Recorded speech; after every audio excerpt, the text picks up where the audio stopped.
dude. Any rules with pod? No rules. That's the one rule of pod, that there's absolutely no rules. Oh, yeah. Angus, it's a pleasure to have you. It's awesome to have you on the show. We're going to kick off this show talking about our recent trip to Kosciuszko National Park. But first, I wanted to talk about how you even got into backcountry skiing / snowboarding. You've done a trip like this before. I want to kind of lay the groundwork today of how you even heard about it, how you got started, what your journey's been like, not just with backcountry stuff, but with snowboarding, all of it, Angus, going from the start to the finish. Yeah, no, for sure. I think it probably started all when I started snowboarding for the very first time.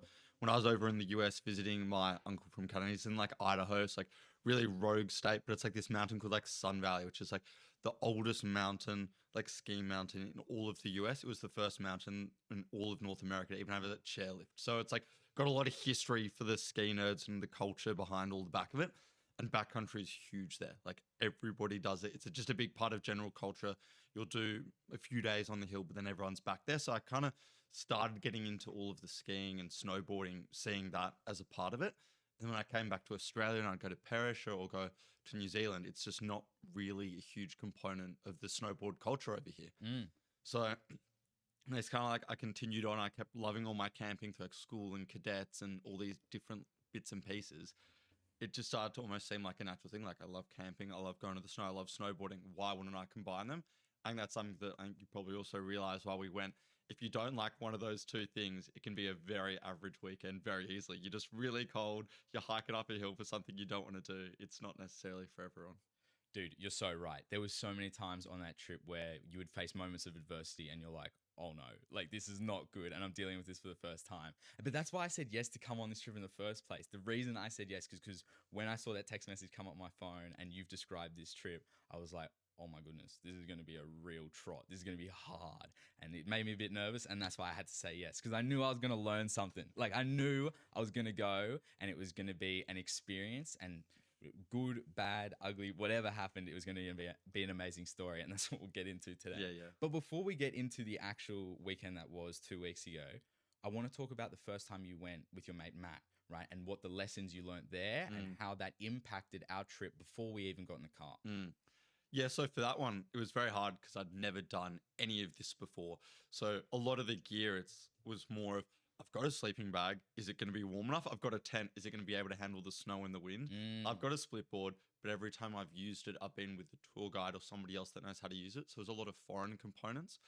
And just for me, I love planning. So it's like a lot of research going into it, like all maps printed in like all the little glad wrap bags, like all sealed up, kind of hiking up and off with them, and just making sure it was a super easy route that we were doing. So it was kind of following the river along the bottom, crossing a bridge, and you just look up to the mountain. There are the different tree lines, and you just pick where you want to camp. I think a lot of the normal camping kind of helped me do all the setup and stuff. So just making sure weather was fine and it was a safe route was like the biggest component. And a lot of those then led into our trip because we did the exact same hike on the way up. It was just picking a slightly different spot to camp.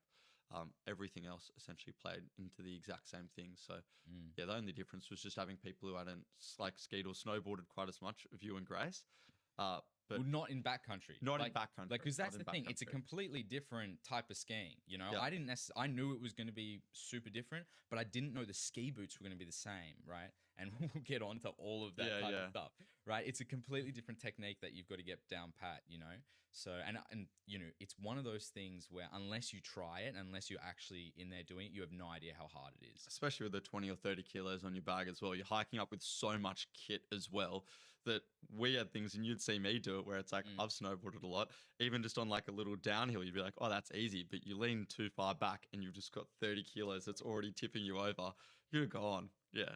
It's not going to end well. No, and never. It didn't a lot of the time. But so, okay, we leave Friday at, what was it, 4 o'clock in the morning, 5 o'clock in the morning, right? And we hire all our stuff, get to Gathagar, lunchtime areas, and then we go from there, right?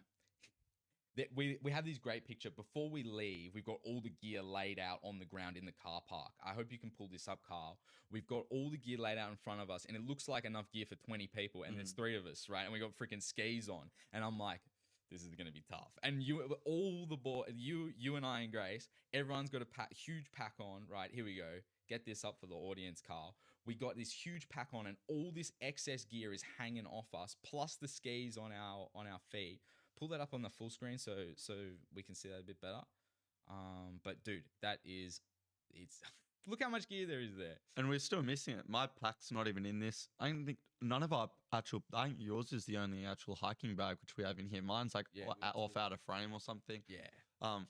That was a lot of gear, which I think is also just part of just being safe when you do it, right? Just lots of extra jackets. Grace used the ski jacket I brought. I never even wore it. Having ground tarps, extra tarps, all the things when we were driving back. You and I both agreed we didn't really need the tarp. You know, it's good to have, but a lot of things which we didn't necessarily have to carry. So we made it hard, but made it safer as well. Agreed. And that's the thing. We had perfect weather. As you can see in this photo, we were hiking in bluebird conditions essentially the whole time we were there. It was a little windy, but we were talking about this on the way home. You were telling me, I don't know how bad the conditions would have to be for me not to go, right? How bad would they have to be, Angus? What are we talking about here? I think it was like you experienced it a little bit when it was windy on the Saturday. How cold you get, how quickly. It's crazy. And we couldn't start the fire either. Like we had some stuff going to try to keep us warm, but just trying to layer up and do anything when it's windy makes it really, really difficult. I'd say wind would be a huge one. It probably depends what you're doing on the day as well. For example, if we're trying to hike up and set up camp, if there's no visibility and we don't know where we're going, that's a trip ender right there. We can't do anything if we can't see where we're going. But if it's that middle day where we're bunkered hiking, that just means you just don't ski the day. You spend the whole day at camp. Doesn't matter if you don't have the visibility. But you can probably hike through the wind a bit more. But mate, you were sitting in the little pit that we dug out. Can you imagine doing that if it was like 40-kilometer wind gusts, like tents just getting absolutely battered? You'd be freezing. The thing is, out there's just no breaks. You're cold all the time. Like your socks are wet all the time. It's just the game. Your feet, you can't feel your fingers. It's just you're out there and there's no relief. The only relief is the fire, really. But if you're not right next to it, it's tough. And if the conditions turn and they turn quick, you could be in trouble. Right? Speaking of being in trouble, right? The first 5 minutes out of the car park, I put the skis on. I look completely silly trying to get the tech for these skis down pat, walking all crazy, right? And because you have to kind of like plant, lift your foot up, slide forward, and then bring the other ski around, do the same thing and slide forward. And you're kind of in this perpetual motion sort of thing. I was not doing that for the first at least 20, 30 minutes. I was like stomping around with skis on, right? But Angus, you were somehow doing even worse than me. You were falling over all over the place. And I was like, this is not good. We're just starting the trip. And the person who's meant to be cracked at this just lost his Red Bull and his milk down the cliff. That was tragic. The hardest part about it is just being a snowboarder. I'm not used to being in a ski format. Skiers are used to walking like this, and it's fine. But you put me on a angled part that we're trying to traverse around, and you're trying to dig an edge, and you got 30 kilos, and you're just sliding. It's just not. It's not ideal. I think in hindsight, if we were to do it again, this is one of those ones where I would have just brought snowshoes and strapped an actual board to my back rather than doing this type of hiking. Because you did that on the way back and it was far easier. And I didn't really realize how much easier it really could have been. So yeah, no, that was a brutal one. But once it was on flat, I can fly through it. But yeah, those angled ones, that was, mate, I was worried for myself. I was like, I'll get in the swing of it, and the swing just didn't come around. Well, there was a great stack that happened literally like 2 minutes in. Angus had his a Red Bull can on one pocket and then a full liter of milk in the other pocket because we had cereal that we were planning to eat. He has this stack and both just fly off the cliff. Like this super icy, just huge drop off, fly off. I'm trying to find it now on my phone so I can airdrop it to Carl because this video that Grace took is absolutely phenomenal. Straight down into the river as well. It was so funny. Hold on, here we go. Happened so far. It felt like slow motion when it happened. It was just like it'll stop on something, and it never did. It just kept going. It just flew away. Hold on, we got to get this for the pod because this video, I can't believe I didn't think of this before, but there's so many of these videos. Grace did such a good job at photographing our activities. I remember when we created this iCloud SharePoint or whatever the hell this thing is. I submitted like 5 photos. I had one of the sunset and then like 5 of the same fire, I think. And that was it, right? And then Grace, she's got 146 in here. I have no idea which video. Cooked. Oh, she's so good. Here we go. Oh, dude, this clip is classic. All right. We got the clip to Carl. We're gonna pull it up now. It's you don't see Angus because you didn't really go down that hard. It was actually when you swung your pack around to put it back on after falling that this tragedy occurred. Get it on the full screen. As context, this is a normal hiking bag with those elastic little water bottle pouches on the side. So it's nothing's really in. So as Ethan was saying, you fall and you stand up, you swing and stuff, it'll just naturally come out. Look at the velocity on this. That's tragic. Look at that. Oh, you really hate to see that.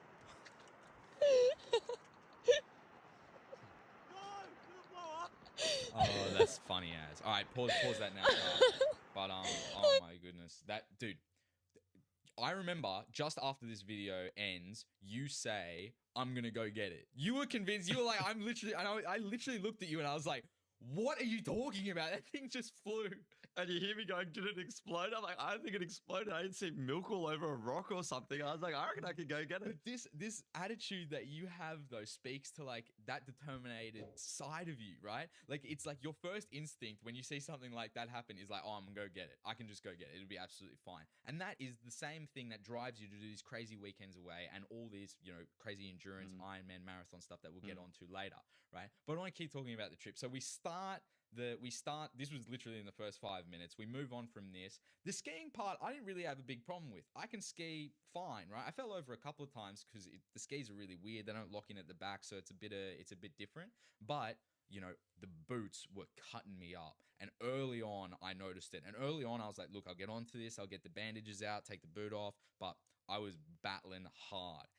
But I was also battling myself, trying to get up this hill. It was tough with the skis on. And you and Grace had much better technique when it came to sliding along and were using far less energy than I was, right? Talk to that a little bit. Did that have you kind of always, you talked about it being in your family. Has that something that developed over time or? Yeah, I'd say, as I was saying earlier, it was very much like an interest I had from when I saw it initially, when I started to learn snowboarding when I was way younger. And then when I went over and did the ski season in Canada, after uni and that little break between starting work, I was over there for like 6 months. And so that was then just always just, how can I do this? How can I do more touring? Because the snow's just so much better. It's not like here. Well, it was good snow, but it's just insane there. It's just all untapped. So I was doing like my avalanche certifications, doing heaps of touring, just getting qualified, getting out there. And so I think when you're around, especially like Americans who have been doing this for so long, it's not like Australians where go on maybe 1 or 2 trips a year. Like this is what they do every weekend, every winter since they were born, right? So their just technique is of course going to be what it's meant to be. So you're walking around looking at people and they're doing what you're meant to do, where you're kind of like lifting your toe and dragging your toe through the ground rather than trying to lift the ski up, which kind of helps you push more. And then the way that they turn and do lots of other things just seemed very proper in the way they did it.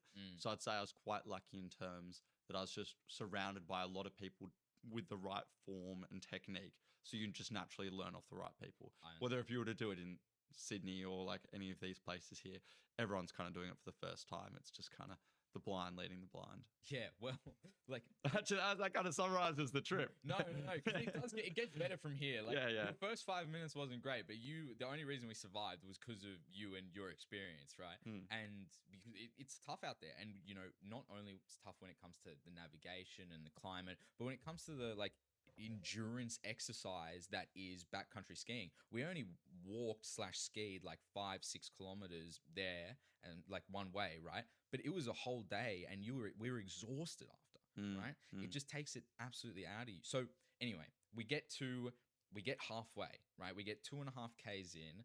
My feet are dying. I come to you and I look at you and I go, Angus, listen, I gotta get these boots off, bro. I'm literally getting burnt up by blisters on the inside of my feet. I still have them now. The trip was 2 weeks ago. I still have these blisters now giving me issues. Anyway, that's a different story. And then I had like bruises on my, how you can sometimes get bruises on your calf from like the ski boots, and it was just killing me. I think it was a mix of bad technique and at the snowboard shop because we left so early, we were in a rush. So like I just put them on. I was like, yeah, chill. But I didn't understand the amount of like walking that was going to be required in these things, I was just naive to the fact that this could happen. Anyway, we get to the bridge, take these things off. I'm like, listen, we're going to have to sort this out. You, being the hero you are, literally carried my skis and boots like wedged in between your back and your pack, right? And then I carried the avalanche pack and all these a few things from you, and we just swapped. But bro, I literally only would have got halfway through the start if it wasn't for you.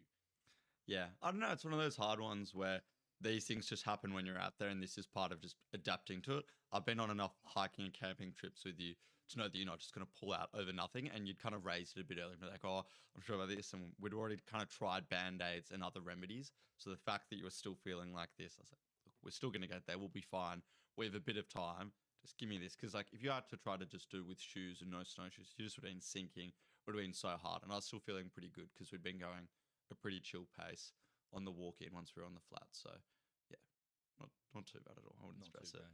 What do you make, like, what's the difference between someone who is experienced like yourself and has a history of doing cadets and things like that versus someone who's like, you know, an enthusiast but doesn't necessarily have the experience to back themselves up? In terms of what does a trip look like when two different people try to conquer it, or Well, I guess in terms of like your nature for problem solving, what you just talked about then, and the mindset that you have, look, if something goes wrong, I can deal with it. We're going to be fine. We're still going to make it, right? That mindset is because of all the experience that you've had and all the experiences that built, you know, that vision in you. Yeah.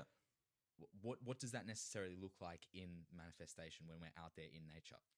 Oh, I think it's just completely being so aware that this stuff is always going to happen no matter how you go about it on every trip. I can't remember a camping trip where something hasn't gone wrong to some degree. Like somebody's forgotten some piece of key equipment or just, I don't know, anything under the sun. There's always something that pops up, struggling to get a fire going, this, that, and the other.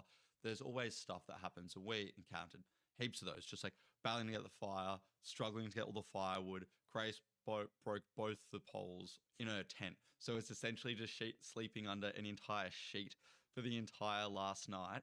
Having to like hike out, beat up by the sun because we were running out of time getting up the hill. It's all things where you've kind of got plan Bs for everything. Oh, if we don't make it to the camp spot we wanted, here's the backup camp spot. Oh, if we can't light it with a lighter, oh, we've got the jet boil to do this. Oh, we can't use the jet boil because we ran out of fuel for it halfway through the first night. It's okay. We got a fire in a pot. We can still boil water and everything else. Or even if we can't do that, you've got the life straw. So you've got so many other things to cover your bases when these things go wrong. And yeah, people that don't foresee that and try to like plan for these things that go wrong, just I think even just like not having a second knife or anything. I lost my knife, and then we were trying to cut rope, and it was like trying to burn it with lighters.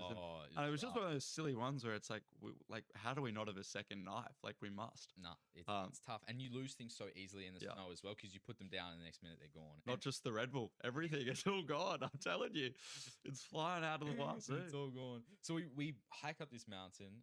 We put all the skis down, we put a lot of the gear down, and it's maybe 4 p.m., 4:30, and we immediately start digging, right? And talk about what conditions you need to set up camp in the alpine environment, because we've had this conversation. You need trees, you need cover. Yep. You have the real science behind it. Yeah.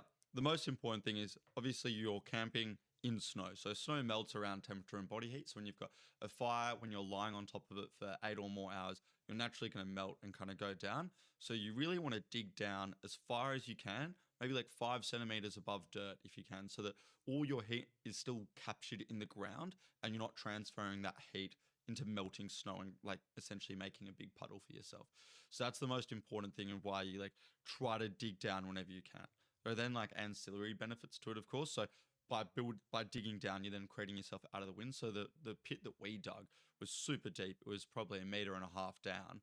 And that then meant that we kind of had a barrier. We could put all that extra snow up and around, cover ourselves. That blocked us from the wind on the Saturday, keeps us a bit warmer, all of these things. So lots of little things like that when you're trying to build it. And as I was saying with the wind, also taking into account how can we block ourselves from it. So we brought the tarp. We want to be in trees so that that's like a natural barrier. And that we can tie stuff between it and do all these kinds of things.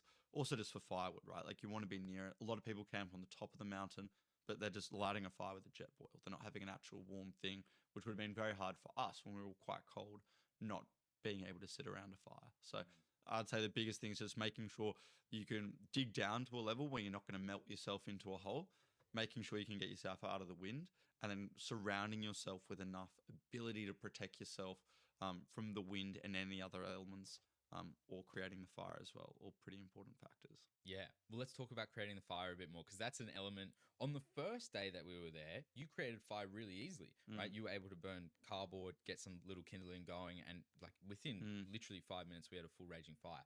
The second day, it was tough to get some fire, and we tried the paper, we tried the cardboard that we had wasn't working. You went off for a ski. I was still back at camp because my ski boots were just killing me. And so I was collecting all the little moss to see if I could get the moss to light up. Wasn't working. Eventually, we ended up sacrificing one of your mats to light on fire and then get everything going. And it ended up working. And thank God it did, because on that second day, when that wind came through, it was, even though we did do a great job of building that shelter. And Carl, could you actually pull up the photo of what we had in the end with the shelter and the tarp and the fire and the tents and the sort of setup we had, because it would be good for people to give it a little bit of context. But yeah, here we go. Just that one there.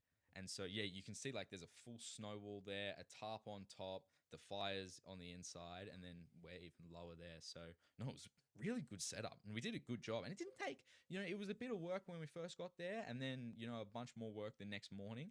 But, maybe 4 hours all up, and it wasn't that bad. Yeah, look, and you can see Grace is sitting there, and she's probably still got half a meter of like wall clearance from her all the way up there, plus the tarp on top. So when you're down in the pit, it's pretty good, and also helps with the tent, just as natural barriers for it too.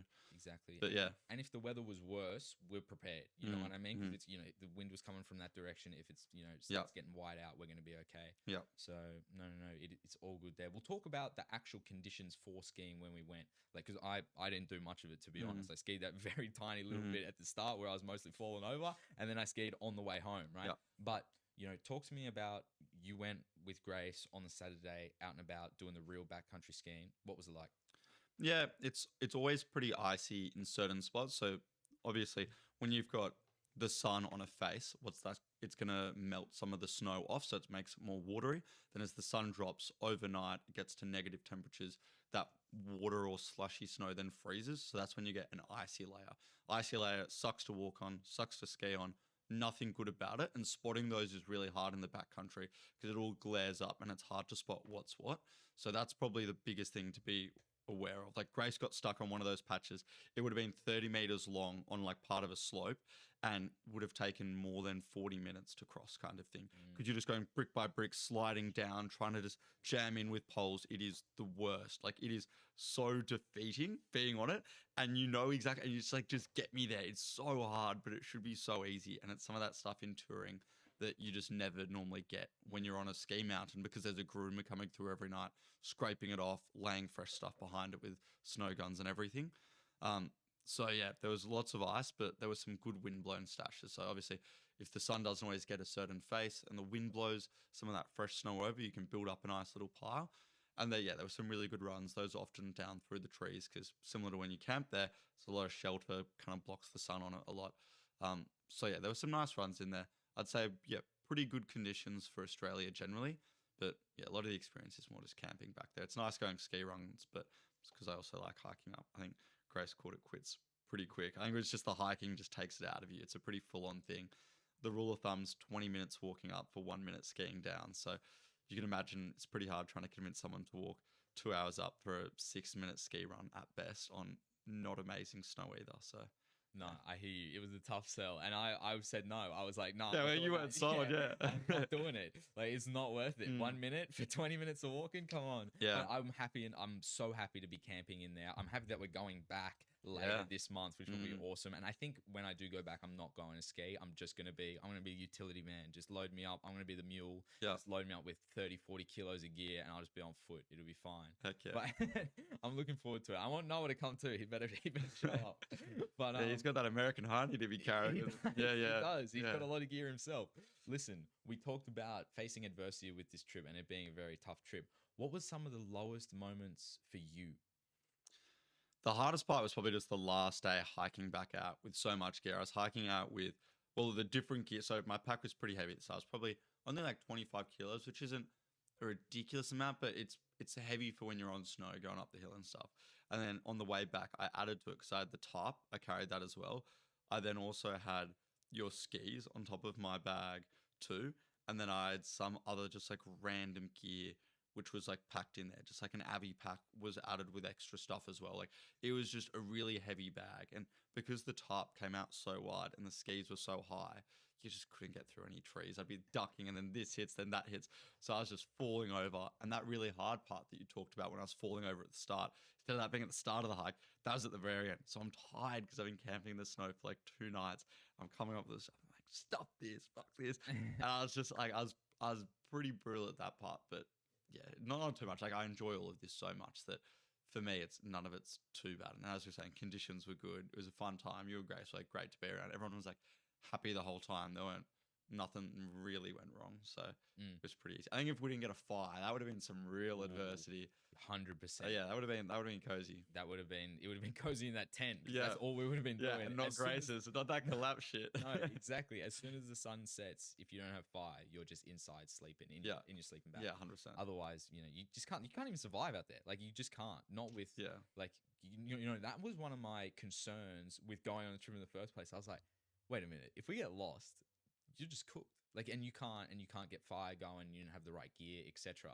And I was like, And then I was thinking on the Saturday, because I was like getting there and getting back, especially doing it now and seeing like how the trail goes, and you actually do exactly to your point. You follow the river, you cross the bridge, the mountain's right there. And it's pretty. You can sort of communicate it in your mind really easily, right? But when we're actually going and doing it, and it's complete whiteout conditions, it can be super different. Yeah. And especially on the Saturday, I was nervous. Like before we even did the trip, I was like, what if we're just doing ski runs, having the best time, hiking up and down, and then all of a sudden we're just lost and we can't find camp, right? And we can't find all of our stuff, all of our jackets, everything, all of our stuff to make fire, our tents, etc., gone, and all we've got is like maybe 2 liters of water, and that's it.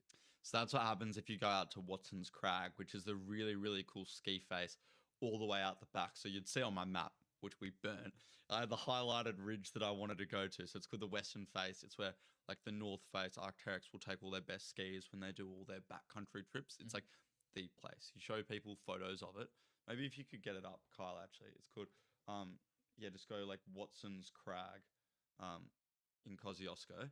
That's, you see some photos of it and it is just ridiculous. The kind of the slope and the angles and the couloirs, that would be exactly what you're saying. All of it looks so similar. You're just looking at all these different shoots. It's so steep. The sun sets so quickly when you're at the bottom just because it's so high. But that's why then when I was planning the trip for us, I did the same as last time. We go to a river, you get to a bridge, you cross, you go up. It's a very open mountain, very easy to see everything. It's quite easy to kind of pull this stuff up. Yeah, cheers, Carl. This is perfect. Yeah, just go on like, the top left one, any of these.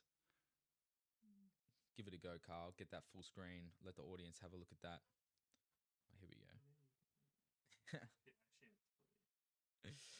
Go back to the Google images. Yeah, there we go. So that's just all snow and you can just run down. Yeah, so that's kind of like rocky. That's kind of like frozen over the top. But you can see these are just like absolutely ridiculous couloirs that you go.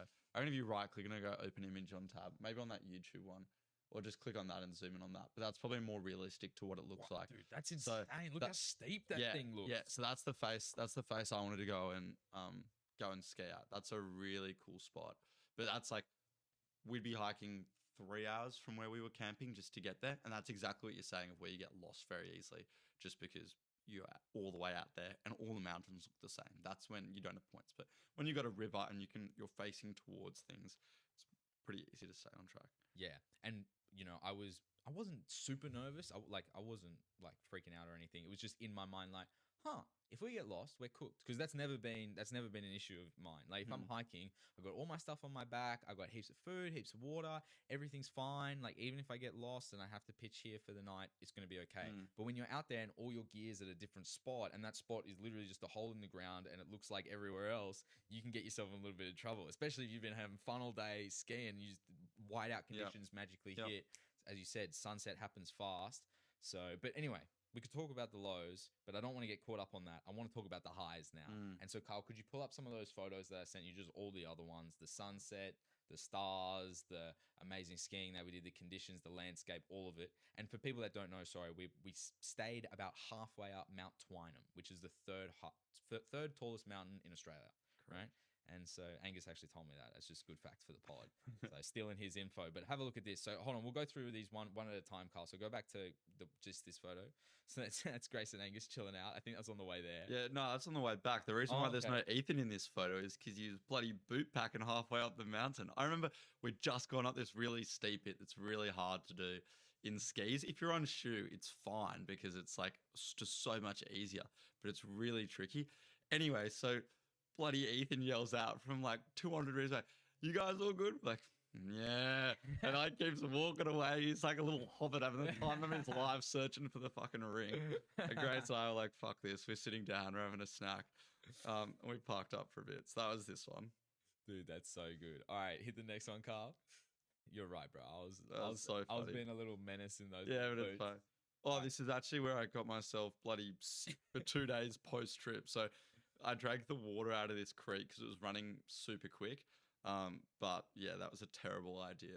I got both Grace and I very, very sick as a result of this. But the photo looked sick. So it is a sick semi photo. actually not worth it. Because we were meant to have this podcast last week, Monday. Oh, right? yeah, I was wiped just out. as we got back. But you were wiped out. You just had terrible gastro because bro. of drinking this water. Yeah. Yeah. Yeah, it looked good. Probably not. Dude. That's that adversity stuff, though. You see, it's like I'm just so glad that wasn't on the bloody car ride on the way back. Agree. Can you imagine? It's actually crazy that it took so long to hit because most of the time it's pretty instant. Like, you know, if you drink bad water, eat bad food, within 3 to 6 hours, you can be in a bit of trouble. But, you know, this was, you know, a whole 24, 30, 36 Yeah, it hours was like 24, later. Yeah. Yeah. So, God Yeah, bless, because yeah, that car thank ride God. home would have been rough. Yeah. All right, Carl, what else we got? We got some good stuff in here. I know it. Oh, my goodness. Yes, this was one of the sunrises. I think on the second morning, just kind of off the tent there. Yeah, just kind of parked up on some of the trees. Weren't super high up the mountain. And then that bit you can see all the way over there, that's Gothica Mountain. So one of the 3 mountains in the Perisher ski resort. All right, Carl, hit it. What else we got? Yeah. Look at this photo, bro. It is... For people listening to this without watching the audio, they're gonna think this is a terrible photo. You're like, what a joke! No, I'm so good. It's literally taking my breath away. It's a beautiful sunrise for those. I just can't believe it. And like, we were there. Like, yo, look at that live photo. That's amazing. And I experienced it, but it just like to be reminded of how beautiful it is insane. Yeah, it's sick. Because you know, I see the sunrise here every morning and it's beautiful, but this hits different, especially on that reflective landscape. Yeah, it's very cool bouncing off the snow. It makes for some pretty sick scenes. You can't even believe it. It looks fake. It doesn't even look real. All right, what else we got, Carl? Oh, same thing. Keep them rolling. Same thing. That even looks fake. Oh, wow. This one goes out to Noah Patterson and all those star lovers out there. Getting too many shout outs. This was, bro. yeah, sorry. I'm playing. I listened to his spot and I was on it. I was like, far out. Yeah. But yeah, this was dope. This was off Grace's phone. My phone wouldn't even pick up a single bloody star. But yeah, this was sick. It's just the joy of being 6 hours out of Sydney. You're out of Melbourne. You can't get anywhere near this level of clarity for half of the coast. So it's just so nice being in there, surrounded by all of this. It's pretty sick. Out of all the photos that we'll show tonight and that we have shown, this is easily my favorite. I'm a big fan of stars, astronomy, cosmology, all of it. I'm just absolutely love it. And if any chance I get to do a hiking trip or any trip like this where I know there's not going to be any light pollution, I'm totally for some stars. You even hear me saying it, like during the day, I'll be like, there's no clouds, there's going to be good stars tonight, come on, right? And it was amazing. Honestly, some of the best stars I've ever seen, you know, because how crazy is this, right? I've been to Nepal, right? Where you'd think there'd be no air pollution, where you'd think the stars, you'd be so much closer to the stars. I know that sounds silly, but like, you know, it's like another 2,500 meters up from where we were, right? And the stars were nowhere near as good as this. Like, honestly, the stars in freshwater are almost better than the ones in Nepal. But this trip, they lit up like a Christmas tree. It was magical. Yeah, it's beautiful. Both nights too. Insane.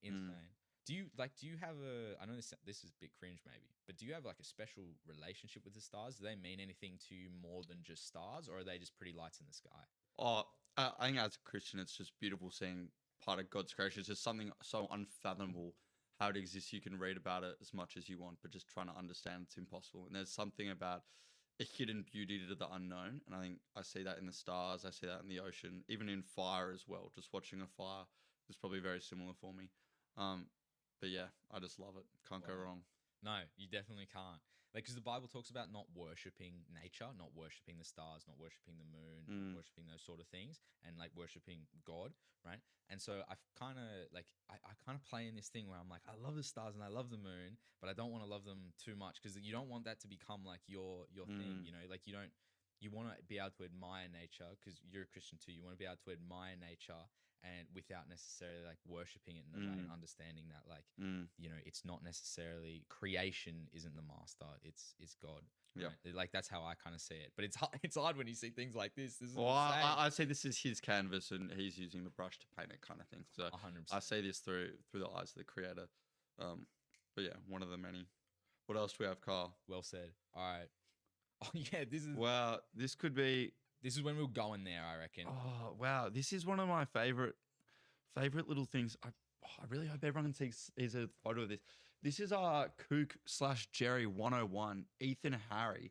He doesn't actually know how to pack a bag, but he knows how to strap everything he owns to the outside of it. You see his tarp outside, sleeping bag outside, one shoe outside, avalanche pack outside, helmet probably on the outside. No, there's another bag on the other side. Yeah, You can't see. it's And just- there's two shoes there, I promise. And he's just walking it, swinging all around. It's just, the kid should fall over. This is a live photo. See if this is a live photo because the other ones have been live photos because you'd be able to see Yeah, it. yeah. You'd be able to see it. Really? Okay. You Yeah, can't see not it. enough Do a walking. little Really? wiggle. But bro, it was moving up and down. You gotta see like mine's just all packed into like one thing, and it doesn't really make a difference. Like, Really? we all still make it up, but I it's was just carrying so much gear. Like, I just found it funny, and it does like you've done it on every trip we've done, and you never say complain. You get up there, all your stuff's there. oh, dude, I knew that was gonna happen. I knew, like, I'm always happy to carry more stuff. Like, I know I can handle. It's fine. It's literally fine. I know we're gonna make it anyway. So if it means kilos off Grace's back or even yours, like, and bro,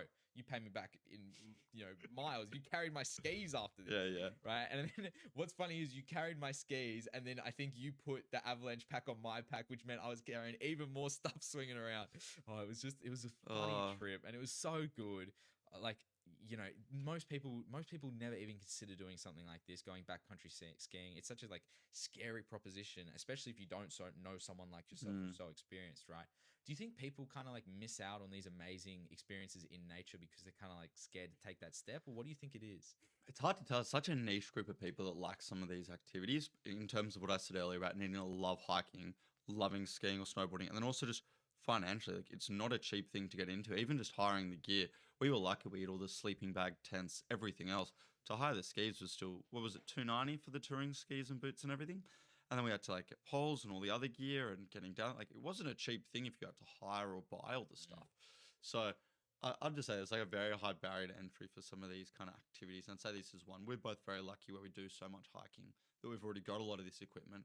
But yeah, I'd say people definitely do miss out. But look, if you kind of got the money for it and you just want to go skiing normally, it's also awesome. It's just kind of depends what everyone's into. It's not everyone's cup of tea, and I wouldn't want it to be everyone's, because if you brought somebody that didn't enjoy parts of this, it'd be interesting. Well, that's the thing. It's just a different type of skiing. It's not skiing. It's not a ski trip. It's a backcountry ski trip, which is completely different. Yep. Right? It's not, people coming out here thinking, like me, who was coming out here thinking like, oh, I can ski. This will be fine. It was fine, and we ended up making it work. But it's harder than you think, as all things are when you're trying for the first time. Yeah, it's just like the unknown, right? Like you know it will be difficult, but you have no idea how difficult or what way you'll be challenged in. Like some people might be super fit and be able to get up there easily, but then they get cold super easily. They didn't bring enough pairs of gloves, like other things, then they're battling with the cold. Other people will be fine with that and battle with the skiing or battle with the hiking or the ice or other things. So yeah, different challenges for everyone, which is part of the beauty of it. Then being in a bigger group and everyone helping everyone. I had the extra jacket for Grace. I like do skis for you. Everyone's kind of moving stuff around and balancing it. I think especially with our group, everyone was so willing to help and do everything that it made it super easy to do all of that. And that was true to the workload as well. Like you and I both getting heaps of firewood, everyone digging. Oh yeah, holes. Like, it was shared, and that was the beauty of going with the three of us. We all knew the agreement, which was this is going to be a slog, but we're all in it together, and it's going to work out, right? Yeah. And I think that's the mentality you sort of have to have, right? It's one of the things that I find interesting though is when we talk about backcountry skiing and it being super hard, and your tenacity to get after those things and chase them and conquer them, right? Do you think that enhances like other areas of your life? Is that a skill set where it's like, okay, I've learned how to backcountry ski. That's really difficult. Therefore, all these other things that are really difficult, I've got a shot here too. It's actually so funny. So I've had this new obsession recently trying to get into getting my skydiving license. I have my scuba license already, which I guess is kind of like one thing similar to this, but I went skydiving once. I loved it. I realized it's like a bit expensive, but not too bad. You can do like a weekend course, which gives you like the first 2 stages of it. It's $400 and you finish on the Sunday jumping out of a plane solo by yourself. So like $400, I can jump out of a plane by myself. I'm like, hell yeah, like sign me up for this. And it's like you pay a bit more, do like a few more weekends, then you're like licensed to do it anywhere in the world. It's like $50 any jump wherever you go. So I'd say, yeah, I guess it's probably like an adrenaline junkie type thing where it's just like I love pushing myself into the unknown and doing things which I know I enjoy just because they're difficult. So also, yeah, it's an interesting kind of dilemma of wanting to push yourself hard all the time, but knowing that at some point you're not always going to be able to do everything. Like some hikes you just can't do. Some of these kind of like shows and some of like the events and other things I've done where I've signed up for them knowing I've got the mental strength to do them, but I'm not actually performing at an insanely physical level because of obviously all the other training that you're normally meant to do for these things. So I'm kind of just always chasing things here and there rather than kind of just focusing on one at a time. But skydiving's the one at the moment. Fair enough. Fair enough. That is a crazy goal. Talk to Leon. He skydived. Oh, really? Yeah. He did it down in like Wollongong areas and he loved it. Yeah. So he did it tandem. He didn't do like a camp. He just did like a single jump. But I've bungee jumped before. I don't know if I'll skydive.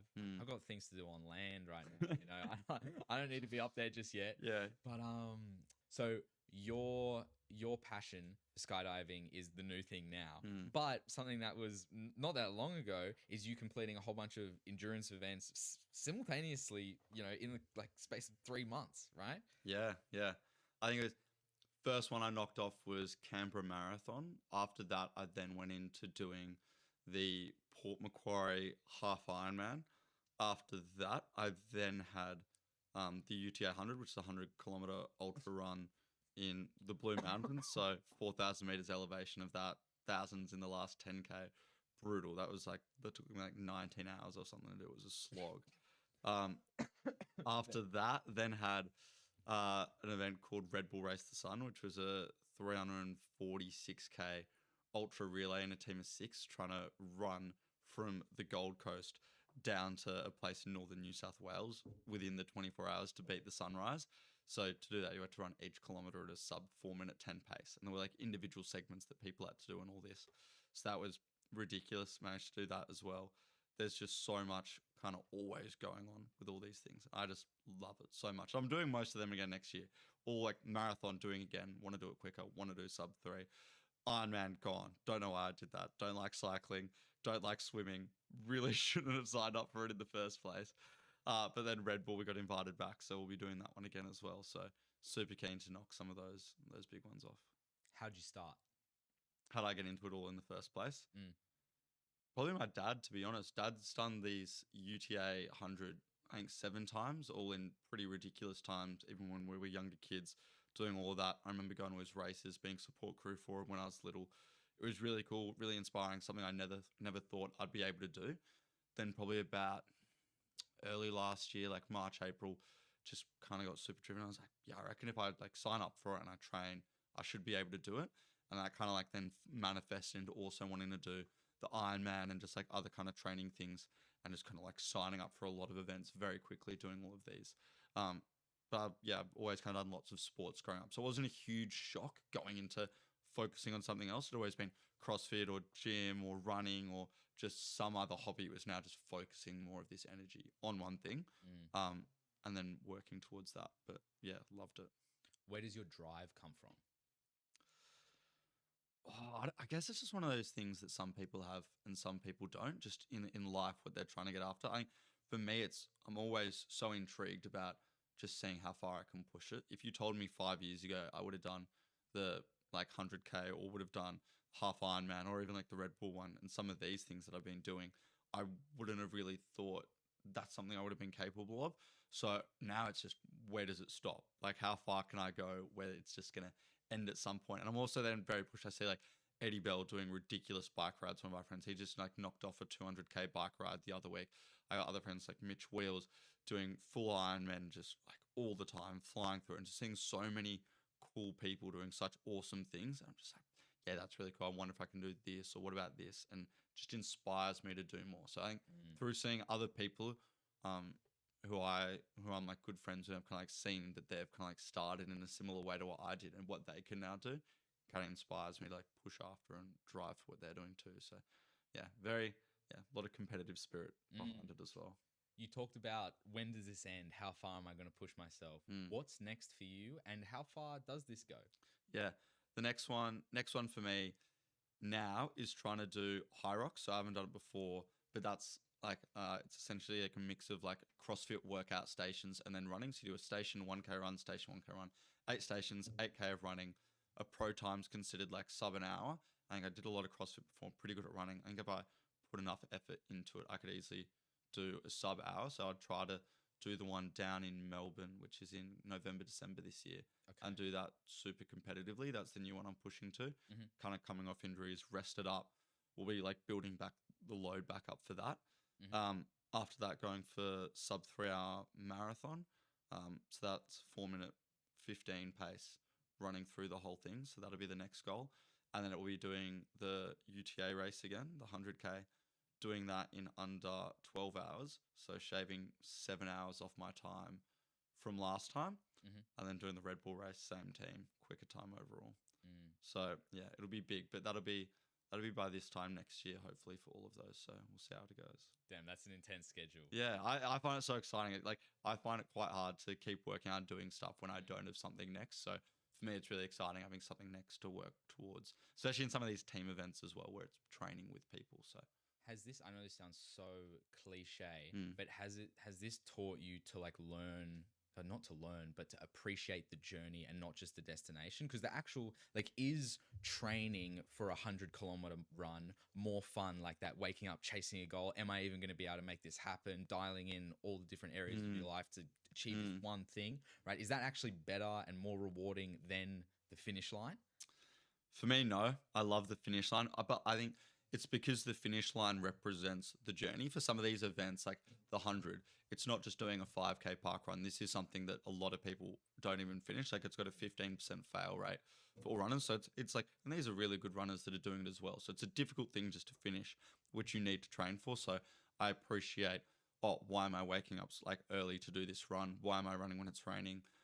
Why am I running when my legs are so sore? It's so that I can then do this. So I can look back once I've done it and go, I was able to do it because of the journey I took. Because for a lot of this, you can just sign up, not train and do it, which is what I did a little bit too much. I needed to train so much more for all my events and need to do it a lot more to do all these things again. And that's one thing where I guess now looking back, I appreciate that I needed to do a lot more on the journey to get there, which is why the result isn't necessarily what I wanted. I understand. Have you picked up the training now, and has your regimen changed following the experience that you've had in the last 3 months? Yeah, I think it was finally kind of coming off this injury just from doing all these running events. I hadn't built up the load. So my knee was injured from 2K into the Red Bull Race the Sun, and then ran like 70 kilometers on it. And like for me, it was averaging a 3:55 minute pace.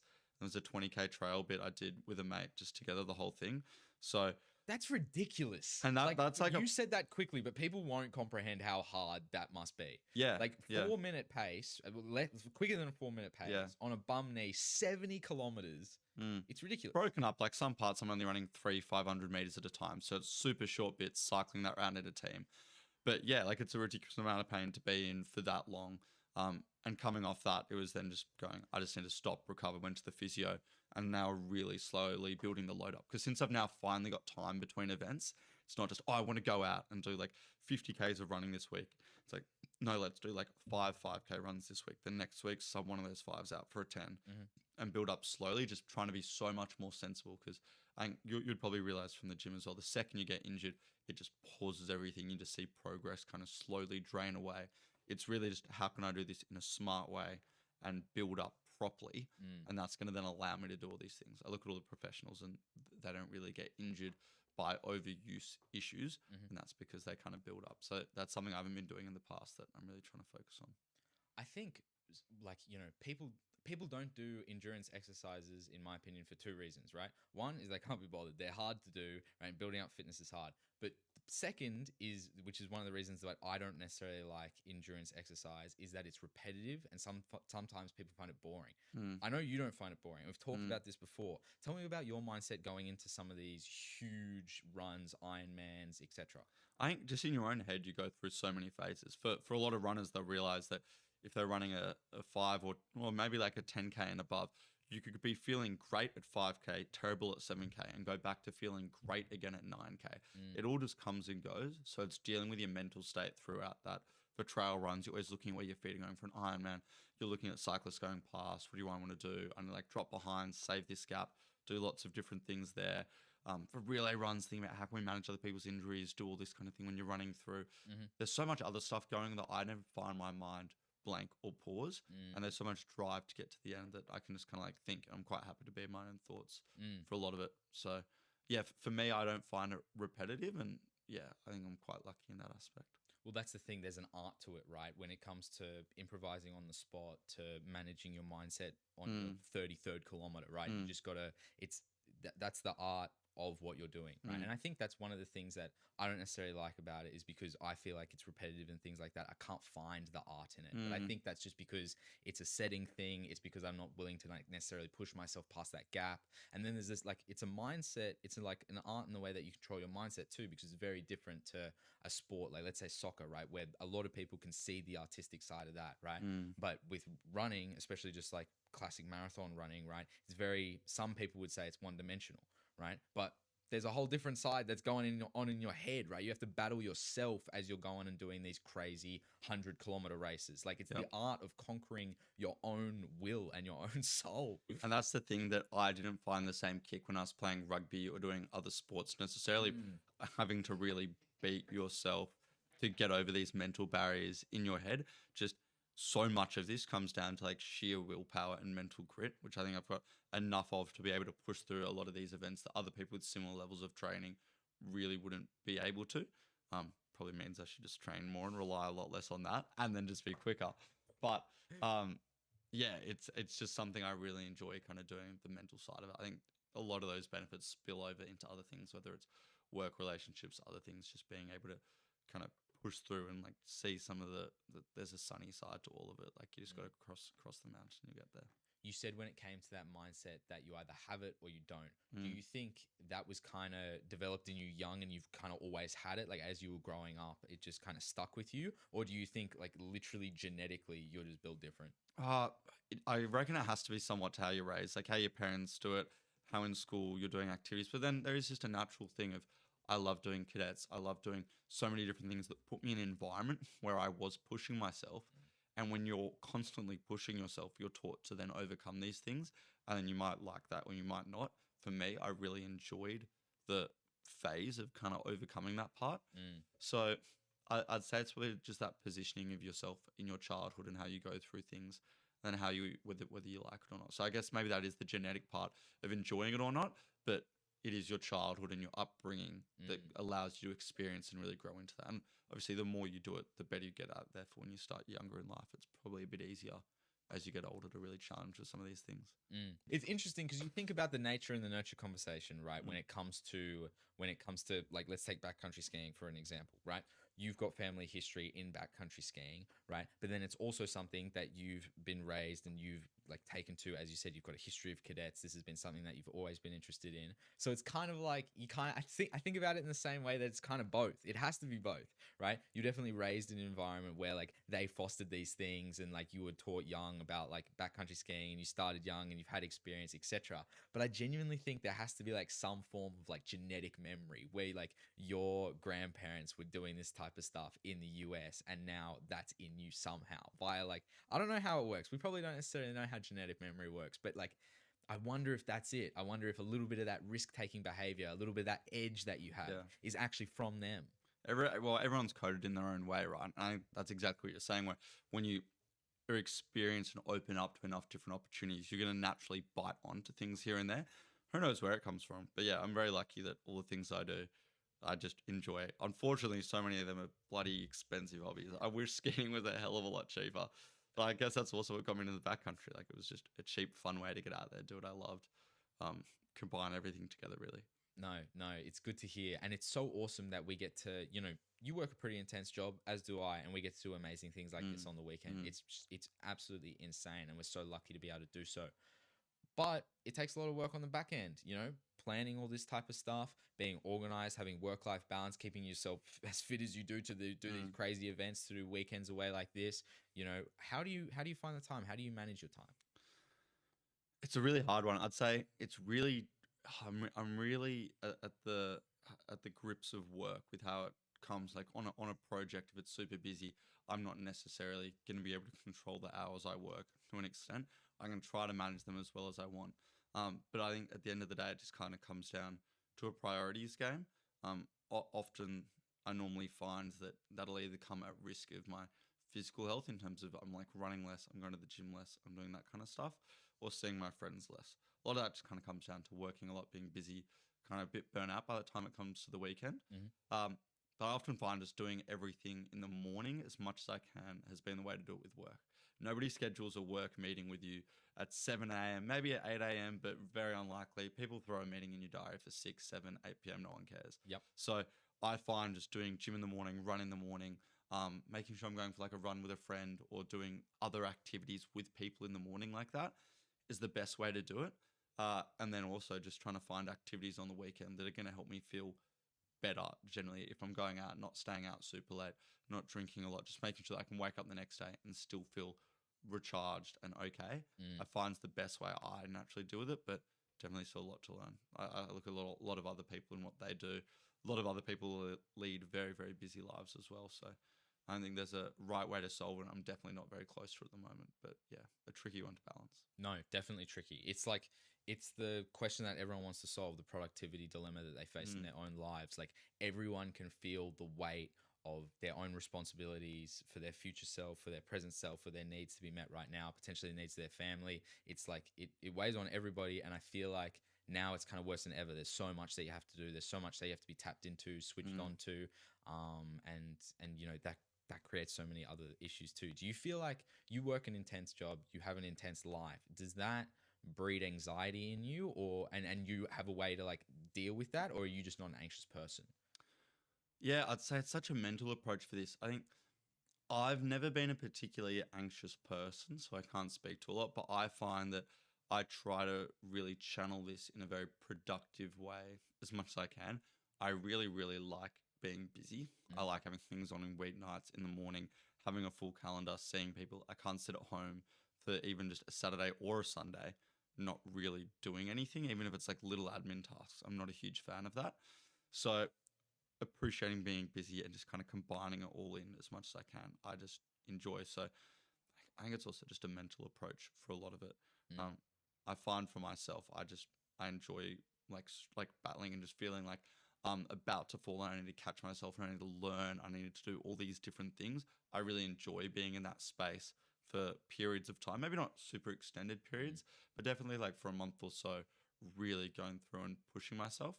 And so, yeah, I wouldn't say I get too anxious about any of it, thankfully. Do you have anything in particular that you do to relax and take the stress out? It's probably running in the gym. I think the gyms and is just such a great way just to kind of like get all the stress out, just get a sweat on. Running's really good to kind of like sit and think with my own thoughts for a bit more. Kind of like just no music. I'll just go on a normal run, just out there on the trails. It's just beautiful. I just get to think and be in my own space. And then rugby. Rugby is a hidden gem for getting stress out. It's one of the few sports left where you can hit somebody as hard as you want in a tackle, break their arm, and everyone's going to still clap for you. Like you can just get so much just like masculine, just like out on the rugby field. And I just love that. It's like if I'm ever like super stressed or like just overwhelmed, just put me on the footy field. Let me run at somebody as fast as I can with the ball. Like it's just great. I feel the exact same way about fighting. Not necessarily to injure somebody else, but the way that you release energy onto out of you, right? Like if I do a 45-minute session on the bag, that just expending all this energy that I had saved up, right? And so much comes out of you when you have a session like that, whether it's on the rugby field or in the boxing room or whatever, in the gym, on the running track, etc. Right? I feel like exercise is it's the physical health hack, right? Because it's going to keep you physically healthy, obviously, right? But it's also the mental health hack too. And I feel like people miss that a lot of the time. People are quick to, if they're riddled with anxiety or anything like that, I think the best way is physical movement. That has to be approach number one, and then everything else can follow. I think, just a huge part of it for all those things is just being off your phone. I find when I'm on my phone, there are so many things to get yourself bogged down on. You see everyone's got some better ski trip going on, doing something with friends, like something you might not have been like invited to, or just people traveling and doing all this cool stuff. Just I can't remember the last time I got off my phone and felt better than when I was like started and got on the phone. It's just such a, I just like disconnecting from all of that and not really being a part of it. Just, yeah, I think that's also just where you save so much time in your day. Like I always say to people, they're like, oh, I'm so busy. It's like, show me your screen time. I promise you there's at least an hour. Like for people, probably like 3-4 hours screen time. Even I got like an hour and a half. It's like, that's a time that I can just knock stuff off on, right? Agreed. Like it's like, you can do so many other things with your life. And you add that up, just even half an hour every day for every week, every year. Like, man, you can learn languages. I say this all the time. Like you could learn a language if you shaved half an hour off a day. Dude, my dream is to have no phone. I told one of my colleagues this today. We were in a meeting and he was talking to me about my work phone, and I was like, I just want no phone. I just want to disconnect and be rid of this thing, because I still want a way to connect with the boys and be able to plan stuff and things like that. But if it was if that was on a stationary laptop in my house, like on a computer, and that's how I interacted, that might be better than carrying something around with me all day that most of the time I don't necessarily need, right? Yeah. Like, but at the same time, the world is just so interconnected. It's almost impossible to do anything without one of these. You pay for everything on here. You get public transport with on here, et cetera, et cetera. The list goes on, right? So what do you think is technology, like, what do you think it's had on young people's like mental health state? Do you think technology's kind of made it better, worse, et cetera? All right. I would argue profusely with anybody who thinks that it's made it better. I'd say it's just the constant war of self-comparison with everything else going on. Everyone's posting the best part of their lives. You're seeing like the glamified, happy side of life on everyone. I don't think that can be productive to be seeing at such a young age where you don't know. Like at least for us, I only got a phone when I was like 14, so I had a prior state to compare it to. But I go around and it's like, even just with family, I see little cousins and they had like an iPad from when they were like 2, watching like movies and games and just other things. And it's just like a part of their life. And I find that so difficult to grapple with as a concept. I'm completely like you. I think just disconnecting is the best thing you can do. Most of the time when people message, it's nothing super meaningful. If I need somebody, I always call them. I'm just like, I'll call you, I'll solve something in 15 seconds. Like message, everyone replies 15 minutes apart. It'll take 2 hours to figure out what we're doing tonight. I call you. You can also kind of vibe check it a bit. What do we want to do? You want to come to mine? You want to go to yours? We want to go out for a drink. Sort it out so quickly and just like bing, bang, bop, they're done. I think the hardest part is just being on so many different platforms. Like I message some people on Instagram, some on this, some on that.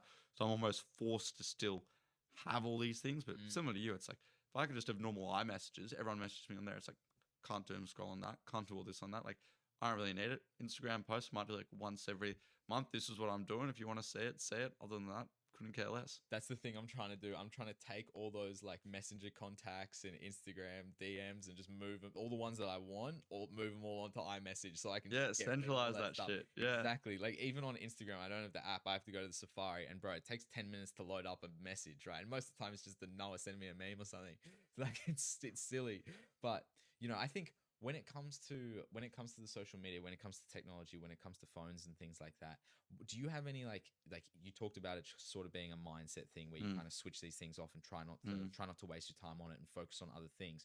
Do you think that's something that you've kind of like taught yourself to do, or have you had periods where your screen time is just insane? Definitely had periods where it's insane. I think one of the most recent ones which I had, I think I was in Canada. I love skiing, as you've probably figured out by now. And there was one day where I would have spent like 5 hours on my phone just sitting in bed.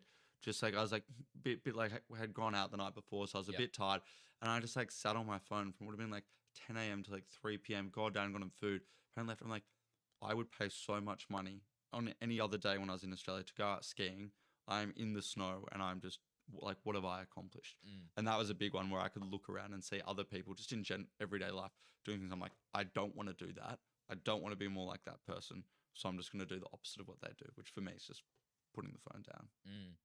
It can be so hard though, because it's like the algorithms got you and it's so compelling, you know, and the technology today has gotten so good and so integrated into our lives. It's almost inescapable. I want to talk about, you mentioned doing a season in Canada, right? And I want to know, do you think you'll do any more? Like you've been known to like chase snow seasons globally, right? Yeah. Do you think you'll do any more of that? Yeah, I think I'd probably do one. Hopefully in like the next, probably be like 2 to 3 year horizon. With work, we can go on rotation similar to most places. So I can go overseas for a year or two. And we're thinking going Sweden or Norway for so long. Really want to go to those. And so that'd be working over. So like lots of weekend ski trips, very similar to the backcountry ones we did. All the hiking, everything like that there. That'd be the next kind of big trip per se. But yeah, a lot of things had to fall into place for that. But yeah, that's the goal. Understood. When you go for long periods of time. Like I think, how long was Canada? 6 months? Yep. So, and like when you're away for 6 months, that's not just a trip. That's a whole different cultural experience, right? What have you kind of learned about yourself and other places when you've gone and done these extended periods of travel? Yeah, I think learning with yourself is one, just you really realize the people you still want to be in contact with and the people who still want to be in contact with you. When it's not seeing them in like group settings all the time or this, that, it's like who's still messaging, how are you going, what's up, people you're calling, all these things. You really feel like you're not that far away from the people who you really need, which I think is a really beautiful part about it. I think the other part is just seeing the way other people live. And it might seem so different, but it's something that's so easy to kind of like adapt and move into. And it's just I just love being in a different culture all the time. It was so beautiful in Canada. It wasn't ridiculously different, but there are just little things here and there in the way people do things. And just like every little bits of things here and there. Yeah, it's just awesome being around it. And yeah, just keen. I'm really excited for Scandinavia. Obviously spoken to Grace and a few other people like Mia as well, who are from there and have been there a lot, and it just sounds super exciting. No, that sounds like it's going to be a trip of a lifetime. When it comes to like, when it comes to the skiing and when it comes to the snow sports sort of stuff, do you think this is something that you're going to continue with just as a lifelong thing? You know, like most people do. And it's one of the things that surprised me when we were out there is we would run into people and they would be pretty old. Like they would be, and I'm like, this is tough. Like you guys look like you're 50, 60 years old and I'm 23 struggling to do this thing. It seems like it's got a lot of longevity attached to it. 100%. I think also they're doing day trips. They're not hiking with tents and everything. So the bags they're carrying are only like 5 kilos max type thing. But yeah, they do a lot of cross-country skiing as well. It's a lot better for you than doing on mountain skiing because that's a lot of pressure on the joints. Just think about how fast you're going down if you fall down, the speed that you're going. For this, it's essentially just walking in the backcountry. Like once your form's right, you're really just dragging your feet along the snow, going up. Like it's hard, but it's the same as normal walking. So I think it's just kind of what people do to still be out in a scene that they love without putting themselves into so much physical risk for it. So yeah, I think it's pretty beautiful like that. And it's a lot of wisdom you get out there from some of the oldies on the trails.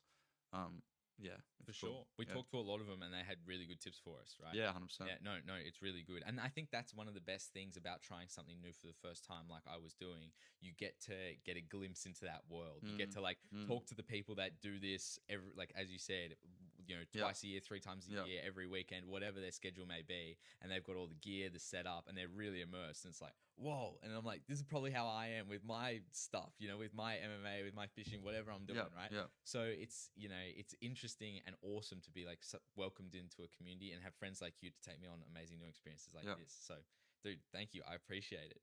But I wanted to transition into something that we've talked about before. I remember us talking about this in Thailand before. We had a giant conversation and it was talking about you going into consulting and kind of like taking a step away from BAC and how like that was such a big risk. And I remember you saying this to me. You said, everything just seems to kind of go my way in the end, right? And I was like, at the time, I was like, that's interesting. Like maybe a little bit like egotistical, but maybe a bit naive at the same time. But at the same time, it kind of like powers a really good mindset, right? Because it's like everything goes my way and that's how I see it. So that's what reality will be. And you can manifest a lot of things through that lens, right? Yeah. Has that been your experience? How did you come to that conclusion? I don't believe in luck. I believe a lot of luck you can create on your own. You want a job, apply for 50 of the same thing, not 5, or like apply for even more. Just cast a super wide net.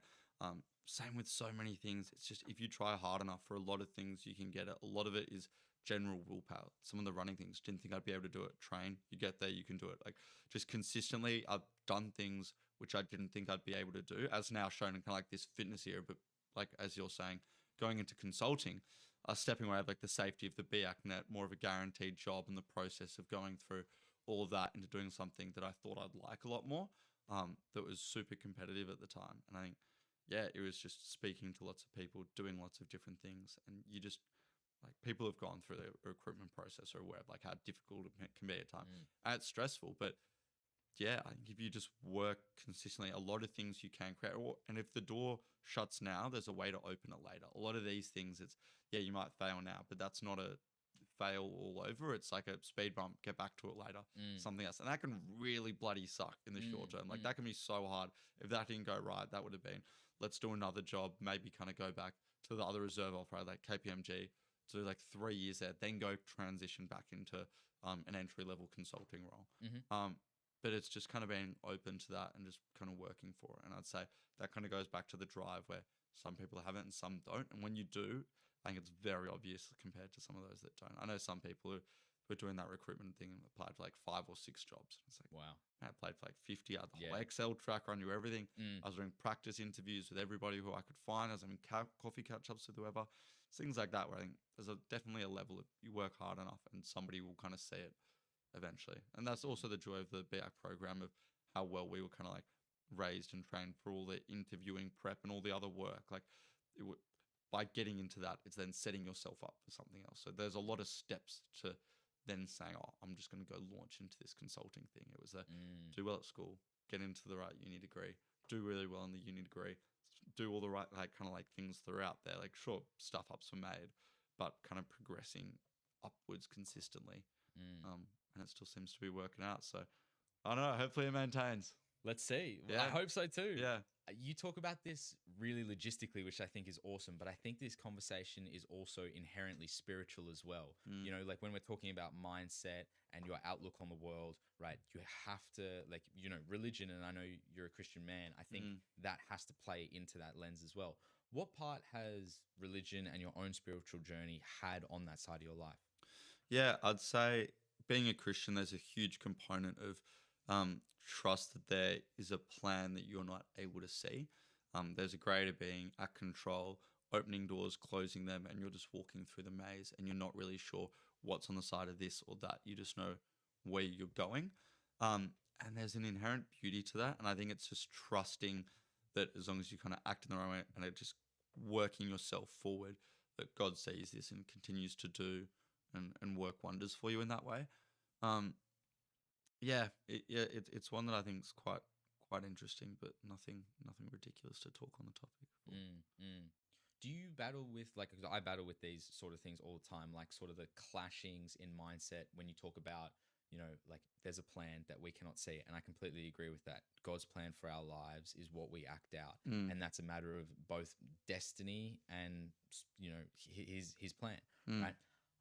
But then there's also like things that kind of like a counter act like that counter that can kind of contradict that and counteract that, right? Like if we serve a benevolent God, then why is there evil and malice in the world? Why would he allow that to happen? Like things like that. And you know, if he is all loving and he is all caring, why would he not open his arms up so more people could understand that and see him and spend eternity with him? How do you kind of like wrestle with those questions? Because I find myself struggling with it too. Honestly, I think I've just gone to church enough. I've heard all these questions asked. I've heard all the sermons on them. It's one of those ones where everything's not meant to always go your way. And it's kind of like that mental block which people need to get through of if just because there's a greater God doesn't mean that the world is perfect. There is still things that go wrong in it. There is still corruption. There is still all these things. But it's just, it's such a big topic to dive into. It's one of those ones that this is like what my entire life worth of church like would like kind of like learn and wrestled with some own way, and everyone answers it in a different way. So it's quite a hard question to unpack for me personally. But yeah, it's such a tricky one, and it's something I completely understand people that are new to religion struggling with, because it's something that I, as a Christian growing all the way up in my entire life, had struggled with and griped with continuously. So coming into that for the first time's an extremely difficult position. No, I completely agree, because that's the way I see it. I believe everyone has a destiny, and that destiny is God-given, right? But inside of that kind of box, you have individual willpower, right? But that willpower was always predestined. Like if you, like, let's say, you know, at 30 I become like super evil criminal or something, right? I don't know what's going on, right? But like, let's pretend I changed my ways, I'm not a Christian man anymore, and I completely just like disregard that, and you know, whatever's going on is going on, right? Then that's, I don't even know what I'm talking about anymore. But that's written before, right? Yes, no, exactly. Like that's already predestined, Yeah. right? And it is my own individual willpower acting on it, but that was already part of God's plan. He already knew that and could foresee that for my own life. So I think that's the way I kind of, you know, interact with that matrix. But it's tough because then you like there's other parts of that which kind of counteract it as well. There's also then my like little view on that where it's like I don't want to think that all the bad things I do, it's like, oh, that's fine. God knew I was going to do that, so I can do that thing wrong because God let me do it. Like that's what He wrote down. It's like, no, I have like a good or bad decision. Do I want to do something bad or do I want to avoid it and do something good instead? I have these decisions every day. You can't just pick the bad one and be like, oh, it's like predestined. So it's a hard level. At what point is it like your own path that you're choosing? At what point is this a greater destiny? And it's a line that's obviously very hard to see. You know what's funny too? Like, I feel like individually, it's very easy to talk about that we're all on a path, right? That we all have our own journey. It's all predestined and that it's God's plan, right? But if you think about that, there must be, just like there's a God's plan for the individual, there theoretically, if that's true, then theoretically there must be a God's plan for the collective, right? Do you think that's necessarily true? Do you think there's like a, you know, God-given timeline that's playing out? And like the book of Revelations talks about some pretty crazy stuff too, right? Do you have any, you know, patience for that? It's not something I think about too much. I try not to be like ridiculously forward-looking when I think about my faith. I think Revelations is a great insight to what it might be in a future state and what God wants to do with the world and His attention for people. But it's not something I consider a whole lot. So like I've delved into a fair few parts of the Bible, but the future looking in what happens with the world and what's the plan for the whole collective and what is like next for humanity isn't something I really gripe with too much. At least personally, I'm quite happy just living in the day-to-day of it and then just being like a comfortable Christian going through doing all of this and just kind of more getting guidance on problems I have in day-to-day life.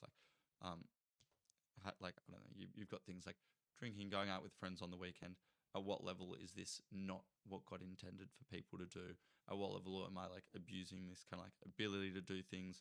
So many other like layers of that, which I just try to like solve now rather than almost kind of like solving for humanity, I guess. I completely understand. And it's like you can't compartmentalize all of it. You can only focus on yourself at the end of the day. And that's what your spiritual journey is, whether that's a religious one or one devoid of a religion. That's like a life that you think is completely devoid of spirituality. Someone that would say, I'm completely atheist or agnostic and I just don't believe in anything, just leave me alone. That in itself is innately spiritual because that mindset will determine, you know, what happens in your life, in my opinion, for better and for worse in some aspects. I think, you know, sure. That's the thing. Your reality is crafted by these conceived notions, right? And you know, I think that's one of the reasons why I'm so pro-religion, that no matter what religion it is, because all religions, whether it's Hinduism, Islam, Christianity, etc., right, they're all religions of love and of peace, right? And people who are genuinely practices of these religions see life through that reality, see it through that lens, right? And that makes them do good and be a better person, right? And I think that is a net positive. And I think in society today, because of so many things going on, religion's sort of being stripped out of the culture. And that's exactly what the book of Revelations talks about. That's what people have been saying in the 18th and 19th century, etc., right? So it's kind of like, you know, it's kind of manifesting itself into the world becoming more atheist, more agnostic, more science focused. And I don't think that science focus is bad, but I feel like people are starting to kind of like worship science the same way that they would worship, you know, classical religion almost. Do you think that's true, or do you think I'm getting carried away here? I think that's a little carried away. I'd also just say we see that because we live in Sydney and we see what's going on in this community. But then there's also places, for example, in China where Christianity is a ridiculously growing religion now that they're having access to more of other things compared to what it used to be, and smuggling Bibles in and out, the access to get some of these things. Listen, I don't know. there's like Christian slave camps and death camps and stuff going on in there China. is still. It's not necessarily all sunshines and rainbows. I It's wouldn't call definitely it a not free all. country. Oh no, not at all. But there are definitely some of these like huge populations where Christianity's taking a greater share of the population in terms of beliefs and people's religious status, or at least what they identify as.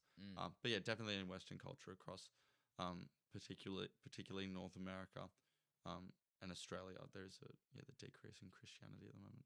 That's the thing, like especially with the info coming out of China, we don't know what's real and what's not. Like you hear these rumors of like, Christian and Hindu death camps and, them outlawing religion and things like that. But is that lies propagated by people that hate China? Like, people in the West who are trying to, stir up hate towards China?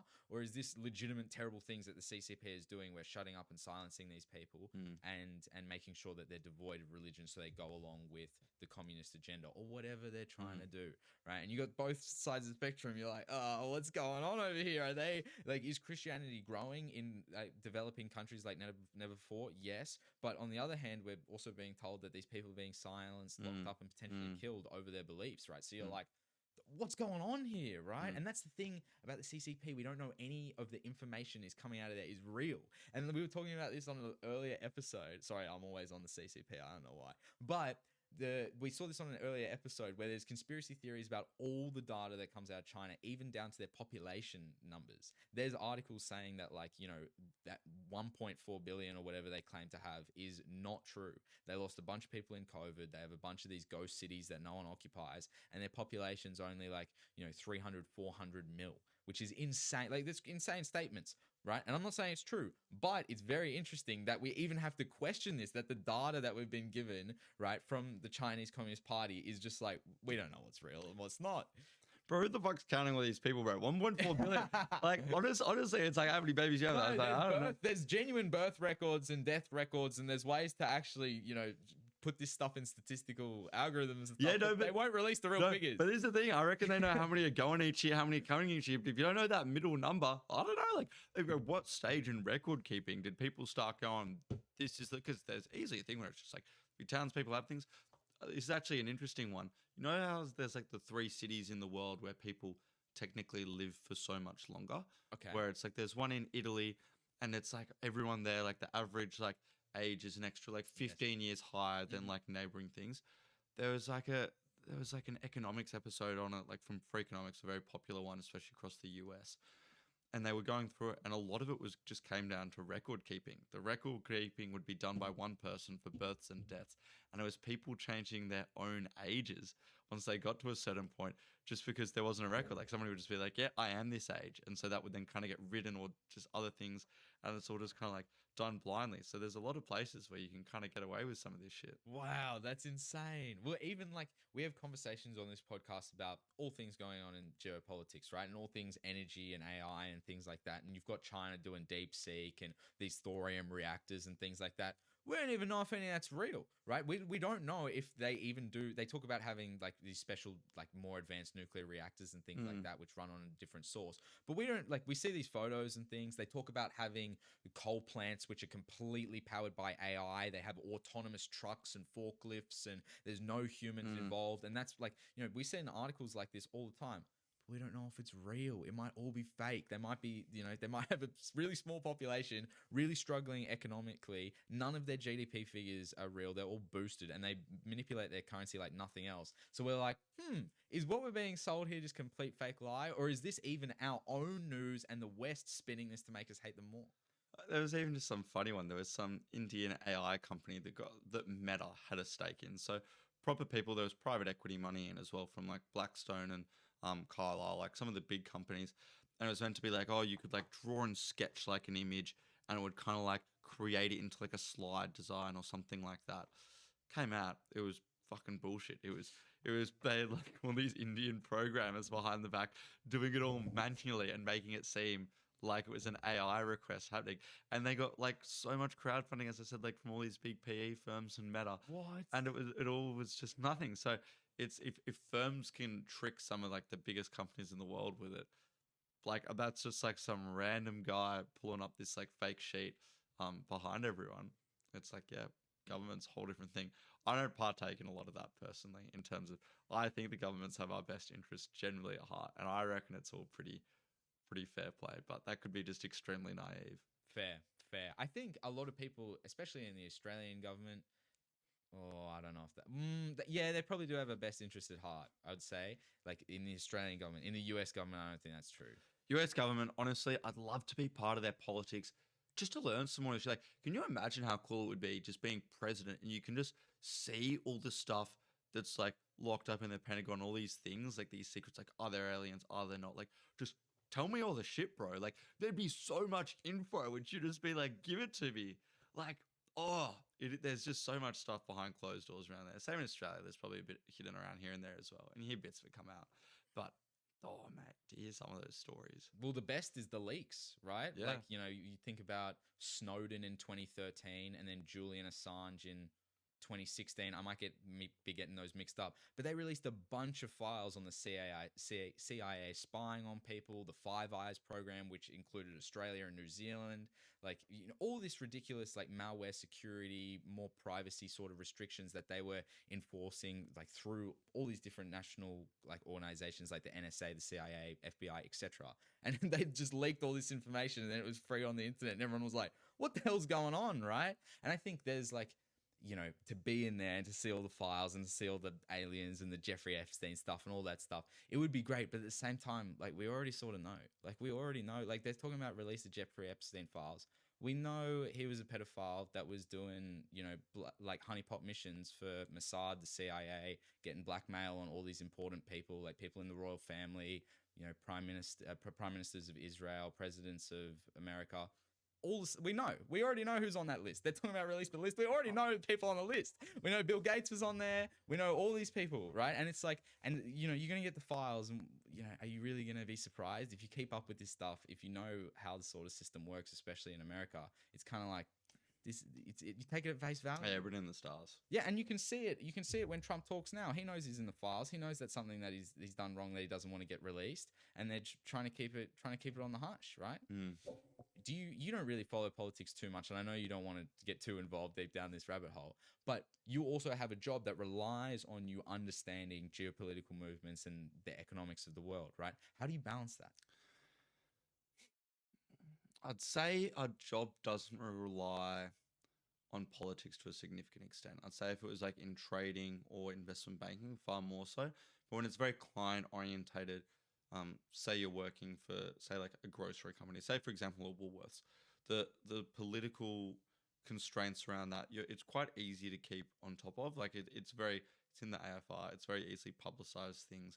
Talking about tariffs, you're looking at like different price wars, price gouging claims that are going through the ACCC, things like that. I wouldn't say it's a difficult situation to maintain awareness of, especially when you're only working on one project at a time. So I'd say it's quite straightforward. In terms of a lot of election stuff, I think that's just generally knowing that that's just always going to be political uncertainty around situations. But you're more talking just putting an asterisk on something, not sure what's going to happen here. Watch this. If this happens, do this. If this happens, do that. You've kind of got like some alternative planning going on there, but nothing significant. What do you think about Australian politics at the moment? Do you get involved in any of that sort of stuff, or are you just... I'm so out of politics generally, mainly because growing up, I very, very rarely ever had like a positive situation where people have talked about politics. People over like the family tape, you have grandparents arguing with like uncles and aunts over things. I remember just being a little kid and just going like, what is this? And it was just like absolute, just like chaos. People run off with tears. So I was just like, stop this. I don't want any part of this. And the first like positive experience I had was when we were over in Thailand and we were discussing stuff about like referendums and all these other things. And it was actually like, oh, I really see your point, but the thing I challenge you on is this. And so people would be like, oh, I agree with part of that, but this is why I disagree on that other part. And it was a very constructive, and I was like, okay, this is what it should be like. And people at work do a very similar thing where it's quite respectful. But I generally just try to avoid politics with a full stop on it. I completely understand, and it makes so much sense. But that's why I try and like air this stuff out. I want to talk about it. I want to learn. If I'm wrong, I want people to tell me that I'm wrong. If I've got a bad take, I want people to say, "Hey, that's not right. Read this, etc., etc." So I can actually form a well-rounded perspective. But if we just keep these things like, you know, like, oh, we don't really know what happened. Like, I guess we'll never know, and then we just never find out. It kind of like we're not doing ourselves justice. We're not educating ourselves to be prepared to deal with this modern world, which is getting crazier every single day. Yeah, for sure. How do you, like, I know you talked about running, right? And I know you talked about that kind of being your meditative practice. Do you do anything else that kind of puts you in that same meditative state? No, it's actually interesting listening back to the Nick Langkow episode on kind of how he goes through all of it. Probably nothing. Like, it was something where I could probably start doing stuff like that, but there's not often where I'm just sitting kind of reflecting in my own thoughts other than running. So yeah, not a lot of that at all. What has been like some of your favorite moments of the podcast so far? I know you've been watching a few. Do you have any like, oh, this was a great guest, this was a great moment, or do you have any advice or feedback for the boys? I just think there have been some funny stories going around.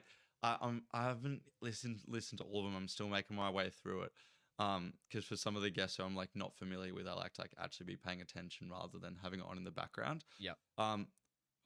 Like just an easy one's like Grace losing her or like sending the wrong passport information. Then forging her own passport shit and then sending it to a government agency and then still getting let into the country and just people being bots like that. There's just so much silly stuff going on around there.